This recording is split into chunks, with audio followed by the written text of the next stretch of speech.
북한이 오늘 오전 탄도미사일 발사를 시도했지만 실패한 것으로 보입니다. 어제 대규모 열병식에서 신형 ICBM으로 추정되는 미사일을 공개한 지 하루 만이었습니다.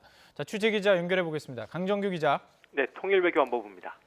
북한이 6시 20분쯤 미사일 발사를 한 것으로 보이는데요. 실패한 것으로 분석이 된다고요? 네, 그렇습니다. 합동참모본부는 북한이 오늘 새벽 6시 20분쯤 함경남도 신포 일대에서 미사일을 쏘았다고 밝혔습니다. 그러나 미사일은 우리 군의 레이더망에 포착될 정도로 높이 떠오르진 못한 것으로 알려졌습니다. 군 당국은 이번 미사일 발사가 실패한 것으로 보인다며 발사 직후 폭발했을 가능성도 열어두고 있습니다. 아직 미사일의 정확한 기종은 확인되지 않고 있습니다.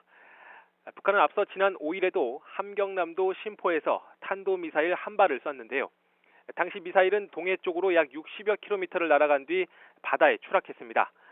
당시 한미 양국군은 북극성 2형이나 스커드 2R로 추정했습니다.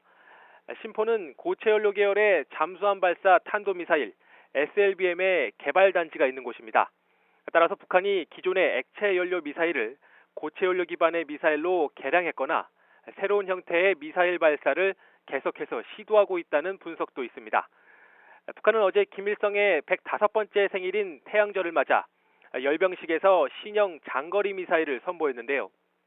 이 가운데에는 미국 본토를 겨냥한 사거리 10,000km 이상의 신형 ICBM도 있어서 북한이 오늘 ICBM의 시험 발사에 나선 것 아니냐는 관측도 있습니다. 이 시기가 상당히 민감한데요. 북한이 김일성 생일, 그러니까 태양절로 불리는 날이죠. 하루 지나자마자 미사일을 발사했습니다. 그 의도와 배경 무엇일까요? 네, 미국의 북한 폭격설 등 군사적 압박에 굴하지 않겠다는 의지를 드러낸 것으로 보입니다. 앞서 어제 북한은 김일성 생일 105주년 기념 대규모 열병식에서 미국을 겨냥한 ICBM 등의 신무기를 공개했는데요. 한반도의 군사적 긴장이 최고조에 이르면서 열병식이 국제사회의 이목을 집중시켰기 때문에 김정은으로서는 소기의 정치적 목적을 달성했다고 볼 수 있습니다. 그러나 김정은은 단순히 보여주기에 그치는 것이 아니라 마이크 펜스 부통령의 방한 시점에 맞춰 직접 행동으로 미국의 군사적 압박에 맞불을 놨습니다. 미국은 싱가포르에 있던 항공모함을 한반도 해역으로 되돌려 보내는 등 최첨단 전략 무기를 앞세워 북한에 대한 선제 타격까지 경고하고 나서고 있습니다. 또 미중 정상회담을 통해 중국의 대북 제재 동참과 북한의 핵 포기를 이끌어낼 것을 촉구하고 있는 상황인데요. 실제로 중국은 우다웨이 북핵 6자회담 수석대표 발언 등을 통해 북한의 핵 보유국 지위를 절대로 인정하지 않겠다는 입장을 강조했습니다.